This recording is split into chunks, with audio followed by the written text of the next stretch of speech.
some people joining, we will give everyone 60 seconds or so to come in and join. Really appreciate everyone giving up what might be their lunch hour if you're on the eastern side of Australia, or might be a bit earlier in the day if you're further over, to join us today. You can see our panel, and I'm looking forward to introducing them, and looking forward to hearing from you as well. So throughout the webinar, if you have any questions or any comments, please feel free to use the chat function, and we're hoping that we might have some time at the end that we'll also be able to take questions from that chat function. So please feel free to add those in.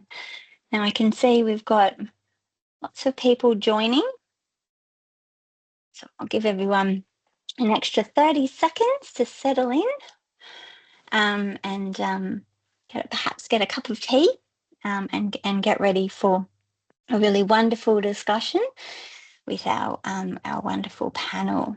I know, looking at the RSVPs, we've got lots of people who mentored in our program this year, so a particular shout out to anyone who's mentored with us this year. We've also got some schools joining us as well, and a shout out to them who are joining us in what is, I imagine, a busy end of the year, and really appreciate your partnership with Raise. I know we've got some parents and families of young people that we've supported. Really grateful that you are here, grateful for your trust in us with your young person this year, but also really looking forward to sharing some of those outcomes with you today. So I might begin. Welcome everyone to Raise Foundation's Evaluation Findings webinar for 2025. So I want to begin by acknowledging the traditional owners of the lands that I am on today, and they are the Gadigal people of the Eora Nation. I pay my respects to their elders past and present.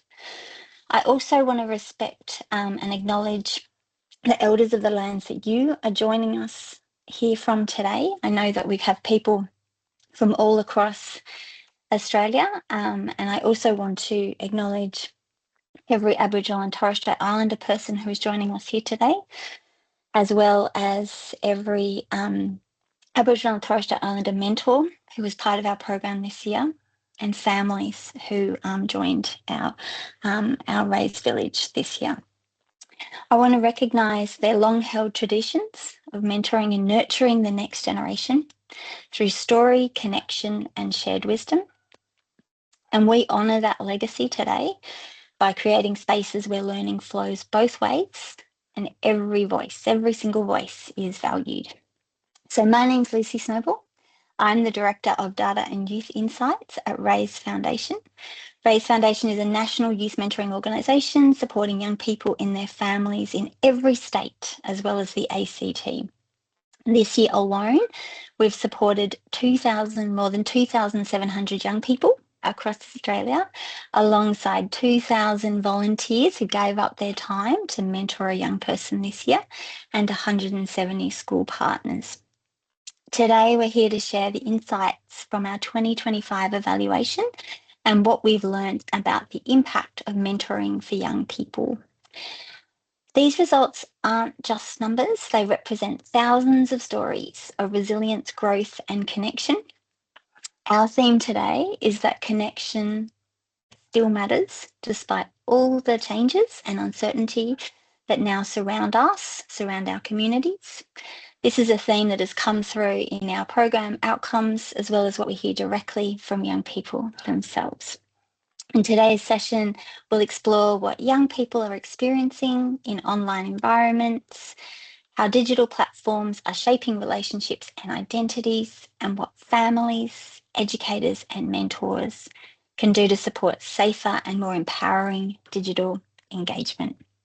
So as I said, I'd love you to share your thoughts through the session, and any questions you have for us. We hope that we'll be able to get to some of those questions today, and we might also be able to come back on some of them later on. So you'll see the chat function, use it as you would ordinarily do, and we're really looking forward to seeing those comments and questions coming through. So now let's meet our wonderful panel. I'm so pleased to be joined by 5 wonderful people today, great supporters of RAISE, and experts who'll give us such an insight into what we're talking about. So first of all, I want to introduce Lucas Walsh, who is the Professor of Education Policy and Practice, Youth Studies, and the Director of the Monash Centre for Youth Policy and Education Practice, which has created influential research, such as the Australian Youth Barometer and other investigations into young people's exclusion, education, and working life. He's also the chair of our RAISE Research Advisory Council. Lucas, I might get you to give everyone a wave. Now, I'll introduce you to Associate Professor Alyssa. Give everyone a wave. Is a psychologist and research-focused academic at the University of Sydney's Faculty of Medicine and Health, Brain and Mind Centre. Alyssa currently leads research streams focusing on the co-development and evaluation of mental health and wellbeing programs for children, youth, and adults. Next, I'll introduce you to Dr. Lee Valentine. Give everyone a wave. Is a research fellow in digital youth mental health at Origin Digital and the University of Melbourne, working alongside young people and clinicians to help shape and improve MOST, a digital mental health platform supporting over 19,000 young people. And we're going to hear a bit more about MOST today, which I'm really excited about. Lee aims to ensure digital mental health tools feel relevant, accessible, and genuinely supportive for young people and their families. Now we've got 2 members of our Youth Advisory Council. Julian Stavro is a third-year psychology student at the University of Queensland and has been an active member of our Youth Advisory Council, or our YAC, for over a year. He also volunteers with Drug Arm as an outreach worker and facilitates peer support groups for young people with ASD through Empower Autism. Julian's interests lie in developmental and neuropsychology, and he is passionate about amplifying the voices of today's youth while contributing to a better future for the next generation. Now, last panelist is Theodora Koutsumis, is a psychology graduate currently completing a graduate diploma in psychology. She has been a youth mentor for 2 years and serves on RAISE's Youth Advisory Council. Passionate about mental health, Theodora volunteers with Headspace, 4 Voices, Batia, and the Kookaburra Kids Foundation, always seeking ways to make a positive impact. So welcome everyone. Lucas, if we can start with you. Can you tell us what young people are telling us about their online lives right now? What feels positive, what feels harmful, and what's changing? Thank you, Lucy. I'll try to be brief. When we look at the research that we conduct and that others have conducted, including the important work of Origin, for example, we'll see this consistent ambivalence about technology. One thing that's come out of research over the last 10 years in this area, and this includes students up to people the age of 24, they're far more savvy and literate than we give them credit for. And so controlling behaviours sometimes work against these critical literacies that they have and that they exhibit in using the technology. That's point one. And so that's a positive thing that we can develop and grow. And I know some people in this room are actively involved in that, and I applaud them. We just conducted a research this year of young people aged 18 to 24, so it's just out of school and onwards. 26% rated their mental health as poor or very poor, while 41% rated it as good or excellent. 99% reported experiencing a feeling of anxiety or pessimism. The pessimism about the future is one of the shocking aspects of the report. We've done it over 5 years and it's gone up by 20-something%. I won't dwell on that for the moment, but we know that these mental health concerns, and this is what the barometer is designed to do, it gauges the pressures that young people are under, is that it's connected to other things like food insecurity, their lives at home. So 18%, 1 in 5 experience food insecurity. Lack of money was the main reason. And these can compound other challenges in education and social life, going out for dinner, things like that are important for socialization. The third and final point I'd make really is to speak to the interest in AI at the moment. And I'll close off on this in response, Lucy. So from my point of view, we've undergone 3 changes in the way that big tech and particularly social media and AI have developed over the last 20 years. In the first instance, there was an interest in the attention economy, and that was designing apps, Facebook, Instagram, what have you, that was seeking to get attention to drive traffic through to advertising revenue. That was what the basis of the attention economy was. Then they realized that they could get clicks and greater attention through what's called the affective economy, which just means the emotional economy, right? So we see then X, or formerly Twitter, basically collapsing into an anger rage-filled platform. And we see that emotion and making people emotional, whether it's a picture of a puppy or some kind of provocateur, it increases traffic. The concerning thing about the latest development is that we know from public available information that one of the core strategies of many of these big tech companies is to get intimacy. They're after intimacy. And so anyone who's used AI, even in a trivial way, will see that it's trying to please you. It's trying to build your trust. And that's a deliberate ploy. This has tragic consequences in relation to the types of concerns for Raise, to the extent that in trying to derive and build intimacy, it creates a kind of a feedback loop that can provide unhelpful evidence about how to respond to challenging situations. And this is most tragically illustrated in the example of a 16-year-old boy in the US who started the year by using a chatbot to help with his homework. He started having suicidal ideation and asked his chatbot whether he should display the noose that he'd made to his mother. And the chatbot responded, "Let's just keep that between us." And he's now dead. This is not to take away from the enormous power and benefit of these technologies, particularly across regional and remote communities. We saw their effectiveness and potential during the pandemic. They can be incredibly powerful. The caveat I have is that all of us are in the middle of, I think, what is an unprecedented experiment. And the experiment goes like this. With AI and some forms of social media, we are simultaneously 3 things. We are first and foremost the lab monkeys on which big tech is testing this technology with very few guardrails, right? At the same time, we are providing the labor to that technology, for example, these language generated models to grow. Every time we use it, we are providing a form of labor, and often that's an emotional labor. And then, of course, the third thing is we are the end users of these technologies. So we're lab monkeys, laborers, and end users all simultaneously. So we have to walk very carefully and cautiously through this domain because of those 3 factors. And it's not to dismiss the technologies outright because they are enormously powerful, but we must go in with our eyes open. Thanks, Lucy. Thanks so much, Lucas. I think that was really good articulation of that tension, that benefit that we know that digital technology gives us. It's something that we're leveraging at Raise as well, around being able to reach more young people through our digital platform.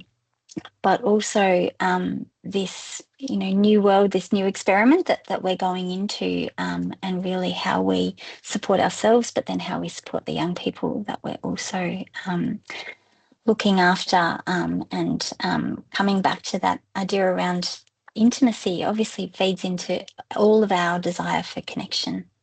So Lee, I'll come to you now. Can you tell us a bit about your work at Origin and what it's telling us about what young people want and need in online spaces? Yeah, absolutely. And yeah, thank you for inviting me here today. It's such a important time, and especially with what's happening this week. So yep, I'm at Origin Digital, which is the sorry, digital arm of Origin Youth Mental Health Service. And my work is mainly qualitative. So I do a lot of interviews and I speak to a lot of young people about their experiences of mental ill health and mental health tools and their needs and wants for their mental health care. So over the past decade at Origin Digital, we've been developing and refining a platform that we call MOST. It's a digital youth mental health platform designed specifically for young people, made in consultation with young people and their families and caregivers. So most is available whenever young people need it. So it's on the internet. They can log on 24/7 if they have a proper account. And we provide clinician support, vocational work to support with education and employment, and lived experience peer workers. So young people who have been through their own challenges and can bring that learning and mutuality and respect to their support for young people on the platform. And it includes therapeutic-based evidence-based content delivered through comics and stories. We're moving more into videos at the moment. And it's for young people to work through at their own pace with clinician support if they so choose. And that support is tailored to them at the beginning when they do a pretty thorough online assessment at onboarding. And I think for today's conversation, it includes, most importantly, it's really my area of interest, the moderated online social network, or what we call the community, where young people can come together and connect. So it's an open, accessible forum just for young people who are using MOST, and it's moderated by peer workers on the platform. So our trials showed good clinical benefits, so 50% fewer hospitalizations, 50% fewer emergency presentations, and for one of our trials, young people were 5.5 times more likely to be in school or work by the end of the study. But, when the pandemic happened, the Vic government funded MOST to begin rolling out a standard mental health care. So it's now federally funded across Australia. So we're taking it, out of the trial context into the real world context in headspaces and specialist youth mental health services. And in that real world context, we're seeing significantly reliable reductions in depression and anxiety. So it's now in over 400 services across Australia. But even with all those positive outcomes, engagement is really varied. So how much young people log on or come back to the platform really changes a lot from young person to young person. And that's true of everywhere across digital and mental health face-to-face care. But this is what I'm really interested in my work. So it's like, what do we know about engagement, and what can we do to help young people stay engaged in online treatment or online experiences that are genuinely helpful for them? So to do that this year, we interviewed 40 young people who were users of MOST, so young people who are highly engaged and young people who were really quick to disengage. And when we analyzed those conversations statistically, we found something incredibly consistent, which is that the young people who engaged over time, so that logged in more than once a week for 12 weeks, the heart of that experience was a sense of community and connection. So what we heard was normalization, validation, belonging, connection. Young people in the high group were significantly more likely to describe that experience. Being part of something, feeling relieving, not being the only one. And so my take home from that study was really about engagement isn't fundamentally about behavior, but to me, it's about connection. It's about feeling seen, understood, accompanied by others.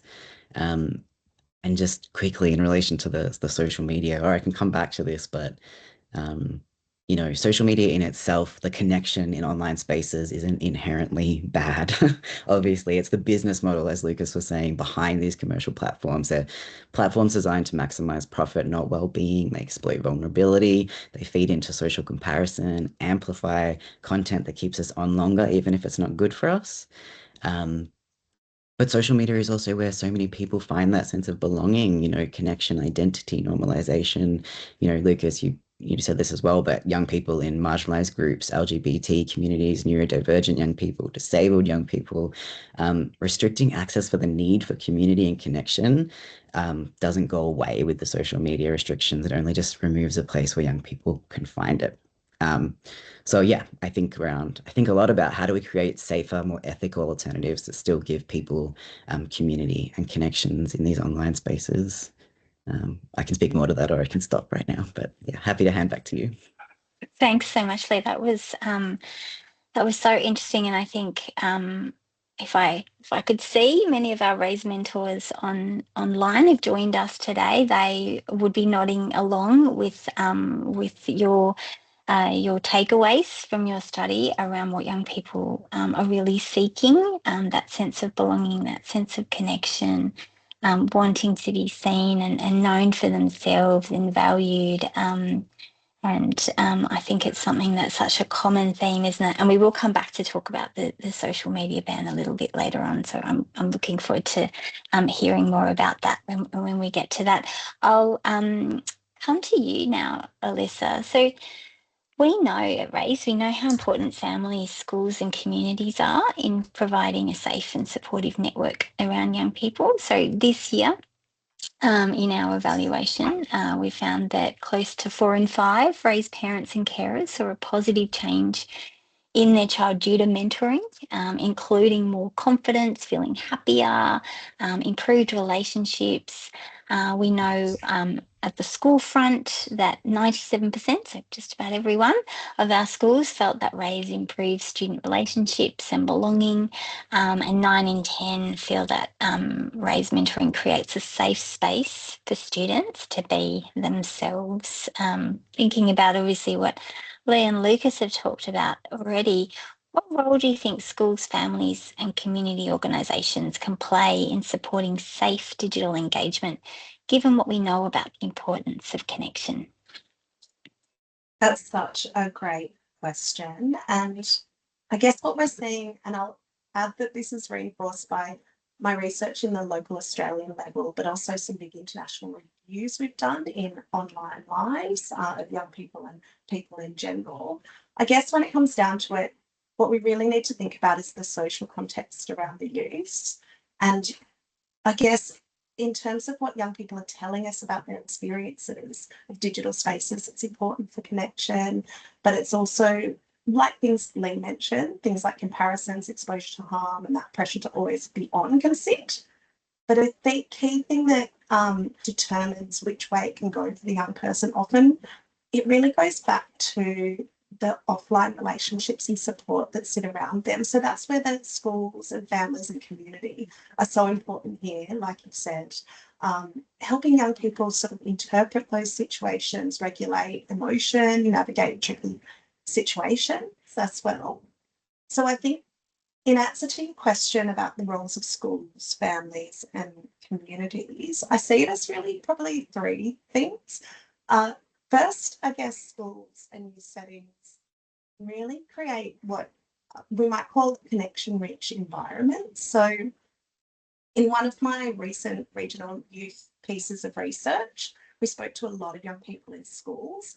And what was really clear was that what helped them feel safe is relationships, teachers who check in, those spaces where they can be themselves, that feels non-judgmental and actually human is important. And at the same really applies in the digital engagement world as well, like Lee was talking about. In our research, we're really seeing the digital interventions for youth mental health, they're not taken up or continued use when the interventions are just without inbuilt human connection to navigate content and things like that. So what that is that young people need to be seen and feel connected at school and in their community or in digital wellbeing interventions, and that's really protective, that connection piece. I guess the second piece that we could think about is around curiosity and conversation. In multiple studies that we've looked at, young people really say that they don't want adults policing their online lives. I think that makes sense. But they are actually open to conversations about questions like, what's going on for you online at the moment? So that genuine curiosity does so much for safety, and we want to create that open door, those conversations. And I guess the third thing in my research that I'd really like to add is that community organisations and schools have an enormous role in co-designing how things should be in partnership with young people. So in my research, we do a lot of co-production work, and this is in education settings, community settings, and also mental health settings. And we have actually found that when young people help shape the ideas and the programs or the wellbeing initiatives, they actually engage more and have better social wellbeing outcomes. And this matters, I guess, in digital life too. So if we want young people to use technology well, and we want young people to reconnect with things like, I don't know, it might be nature, or it might be non-technology based activities, or maybe even the old school telephone or something along those lines, they really need to be co-creating what this looks like. We need to work alongside them to be doing these things and thinking about what's needed. So overall, I guess I'd say really those three things. It's that connection, space for connection, having curiosity is important in our conversations, and then that piece around working with young people and co-creating solutions. And I see that as a really powerful way that's coming out in the research as well, to be thinking about how we can support schools, families, and I guess the community to support young people. Thank you so much, Lisa. I loved that. And I was thinking, as you were talking, I mean, we've now got the opportunity to hear from two of our YAC members, and really looking forward to hearing their insights as young people. I might actually come to you now, Theodora, as a RAISE Youth Advisory Council member, but also as a RAISE mentor. We've had another strong year of consistent outcomes across the board for the young people in our program. We've seen statistically significant impact in each of our key outcomes, our 4 key outcomes: asking for help, resilience, hope for the future, and school engagement. And close to 9 in 10 of our mentees improved in at least 1, sometimes 2, sometimes 3, sometimes 4 of those outcomes. Where do you think, Theodora, mentoring fits into a growing and changing digital world? So I really believe that mentoring fits right at the heart of a growing and changing digital world. I feel that young people today are constantly surrounded by online content, opinions, expectations, and lots of different information from many different sources. It seems that they're always connected, but what they don't always experience online is actually a genuine human connection.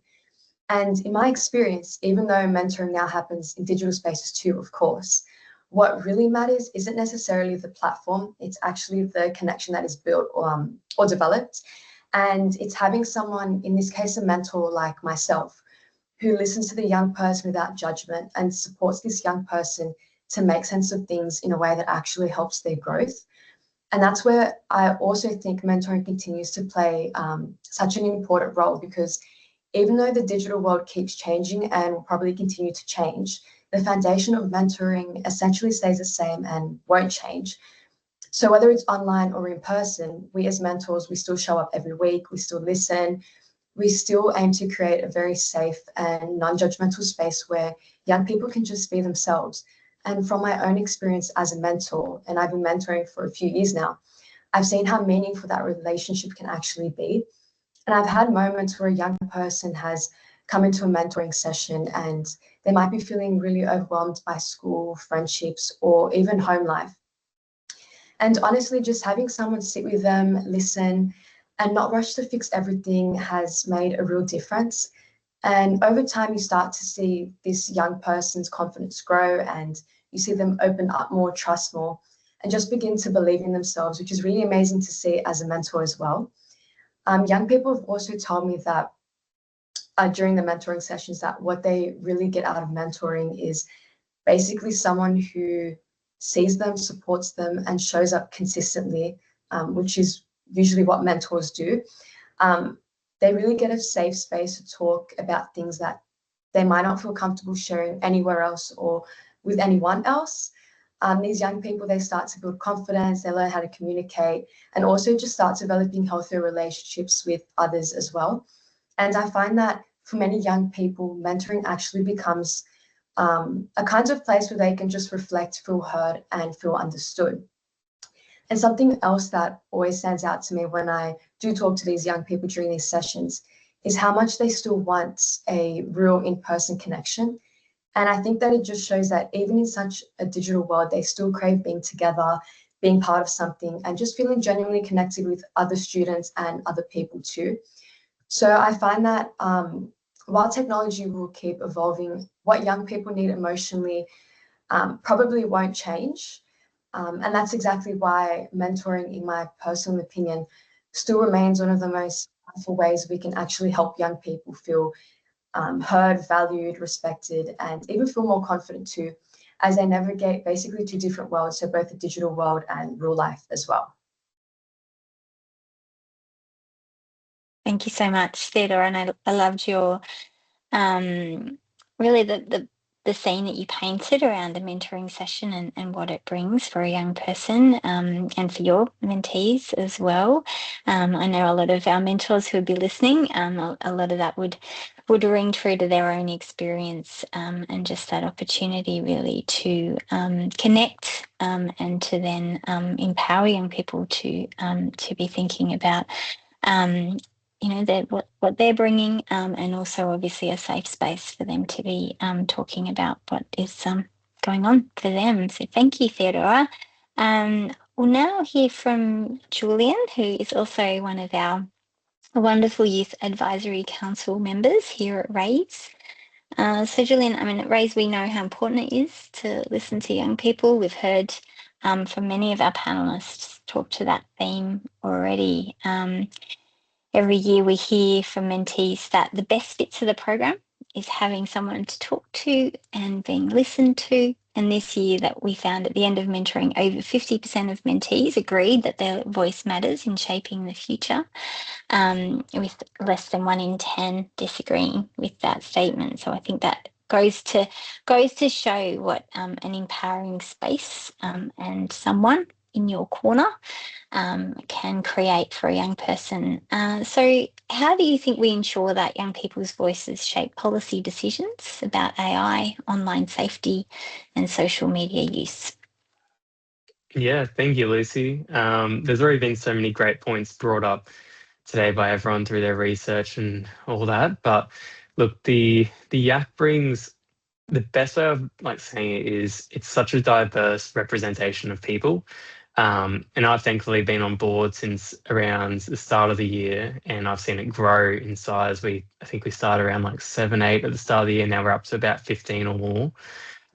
So it really is such a broad range, and so we have monthly meetings and discuss a broad range of topics. We've had people come in and discuss their research and get our opinions on everything. So we really are communicating, I guess, both on our behalf, but also our experience varies so much. So we have people like Theodora who come from a background of a lot of mentoring and a student as well. And a lot of us are students, but we also, like myself, do some other volunteer experience and have our own experience with being mentored across the years. And it really allows us to communicate that. So on the topic of like AI and stuff, we are at the forefront essentially of it. So we're able to sort of communicate how we use it, but also other people. And then with social media, it is like interesting how it differs between people, and similar to what Lucas said at the start about how it sort of feeds into what you want to see. So if you pay more attention to something, you're going to see more of it. So the stuff that I see really does vary between people. And like I know we've brought up some more policy related stuff in the past, and some politics stuff that I haven't even seen in my feed like at all, but that varies between people so much. And I guess we're able to communicate that to, I guess, organisations like RAISE and inform decisions about going forward how to best cater for young people. And ultimately that's what we're all about, is making sure that they feel heard. And then even about what Alyssa was saying about connection, we try and like make them feel seen. So we relay information from young people surrounding us and what's current, what's actually relevant for us. Because what might be relevant for myself will differ from you, and everyone else really, and it constantly shifts. Like I can't even say how many topics we've covered because it's always changing each and every week. And sure, there's some underlying themes like this year, especially with AI, the use in schools is growing, and it fluctuates so much. It's always growing, and having a youth voice to demonstrate that is really, really powerful for sure. And yeah, I guess growing on that, we've now introduced our junior yak, which raise, I guess the yak originally is aged between, I believe, 18 to 25, I believe, and then the youth is below that. So we've thankfully had a lot of engagement there, and that's as well as shaped more of that youth voice because we bring that transition period because we're transitioning out of it. We've lived through all of it, all those transition periods, all the difficulties and stuff. But then now we have that added voice, which has been really, really powerful for Raise. And then growing on that, we had a youth summit earlier this year, and just some quotes from that one I've got here is, we should have a say in our own lives. Decisions need to be practical and achievable. Decisions need to be based on lived experience and what works for us. Listening creates trust and communication, and it needs to be accountable for us.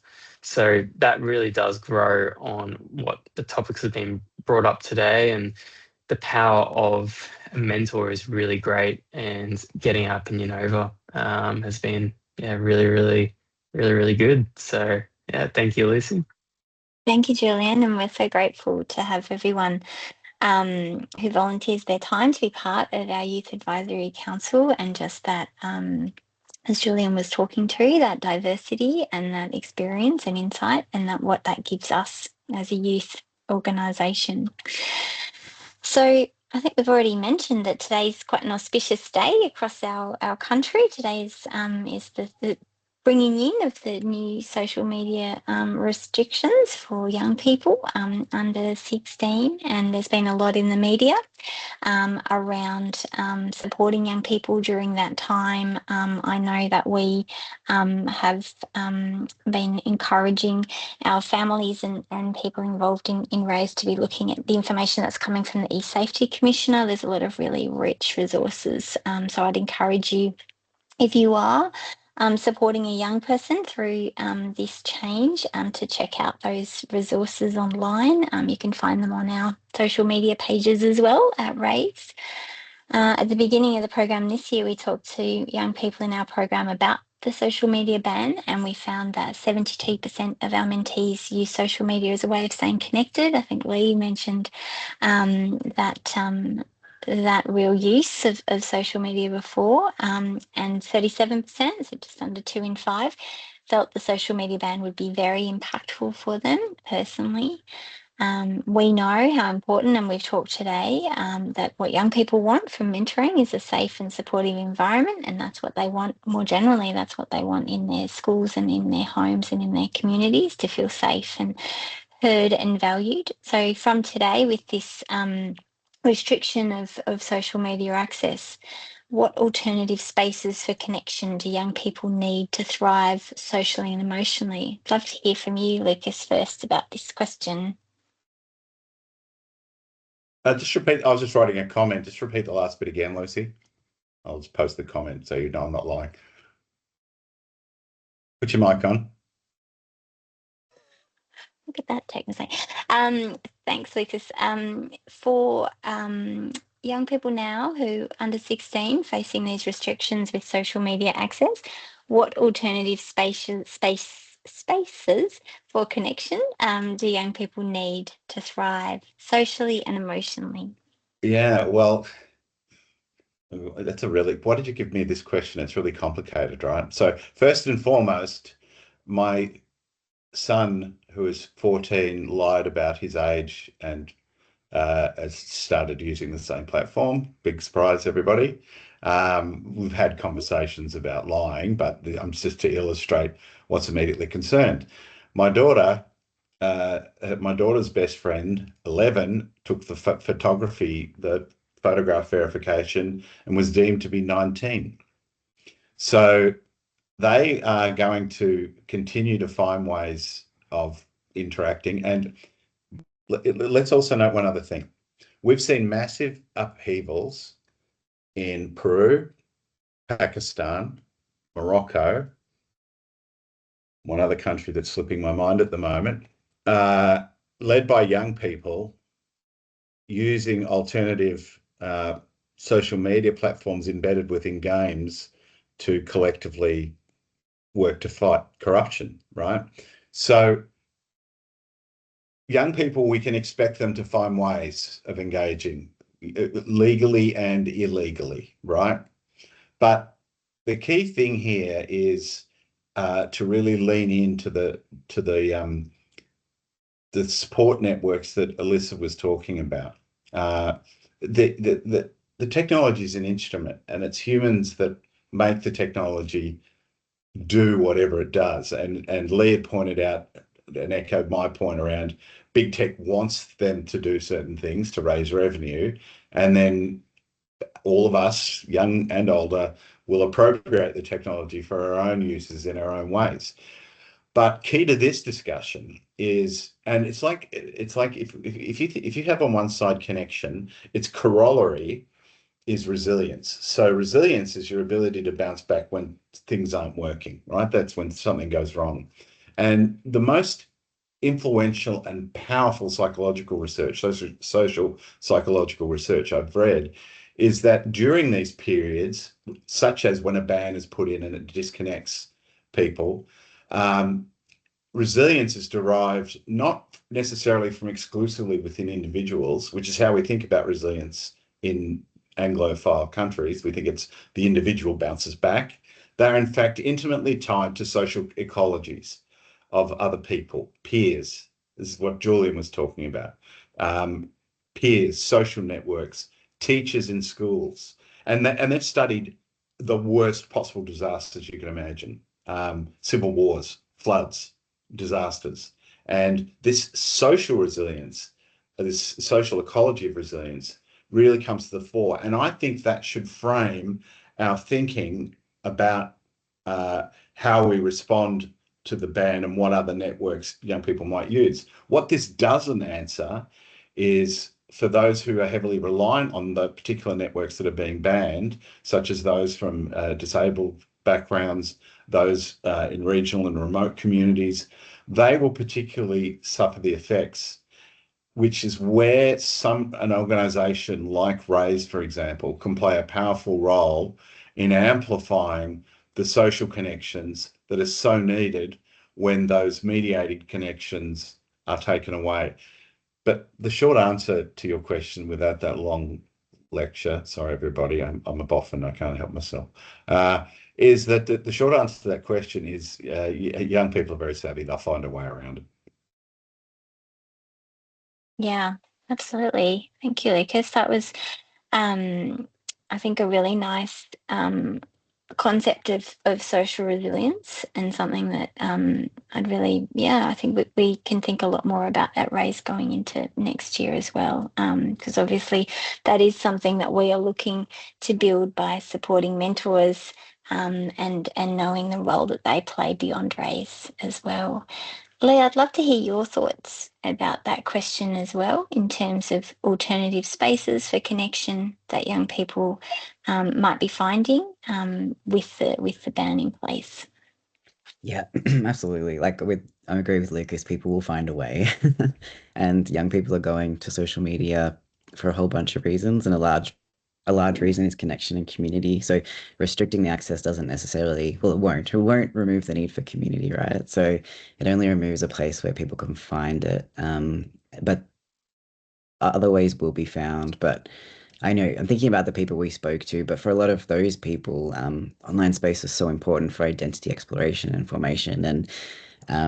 And for some, yeah, as Lucas mentioned, that social connection in like real life spaces or physical spaces, it wasn't there, or they didn't feel that it was there. So thinking from an online perspective about how we move forward with more ethical alternatives. Co-design, so important. Co-design digital spaces grounded in care, not profit, not the attention economy, interest-based online groups, youth-led communities, and in offline spaces as well as online spaces, but thinking about how to foster those physical relationships, low pressure and inclusive spaces, mentoring, like exactly what you're doing, after school programs, creative collectives, cultural communities, places where belonging doesn't have to be earned. It's just where identity can be, explored safely. It doesn't have to be a performance. You can just be as you are. But I think it's not just the pressure on the young person of finding those places, it's helping those places be and exist and giving that opportunity. Instead of just taking away, if we're taking away community access to social media, we need to be helping in the fostering of answering what the promise of social media was offering young people. That was a little bit of a rant, but yeah, yep. I'll end there. Thank you. Yeah, thank you so much. Leanne, I see a comment that's come through, grounded in care, not profit. I think that's a phrase that many people will be reflecting on today and thinking about. It's a really wonderful way to think about it. So sadly, we've come to the end of our time today. I really want to thank all of our wonderful panel for being part of our discussion today, and I feel like we could have kept going later into the afternoon.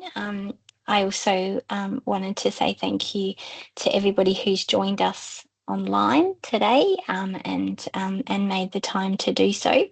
Before we wrap up, I'm going to hand over to Theodora and Julian, who are going to end with some reflections on connection in a changing digital world.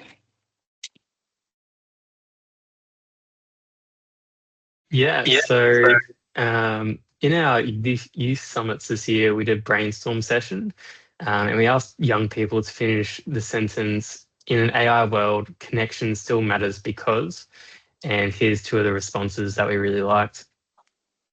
So in an AI world, connection still matters because it has always mattered. And then in an AI world, connection still matters because nothing can replace human connections. Such a beautiful point to end, Theodora and Julian. I so appreciate that. And I think it's, we often hear about the challenges and we often hear about things that are difficult for us all, difficult for young people. But I think what we learn about every year in Raise Mentoring is just what unites us and keeps us together. And generation after generation, how important the same things are.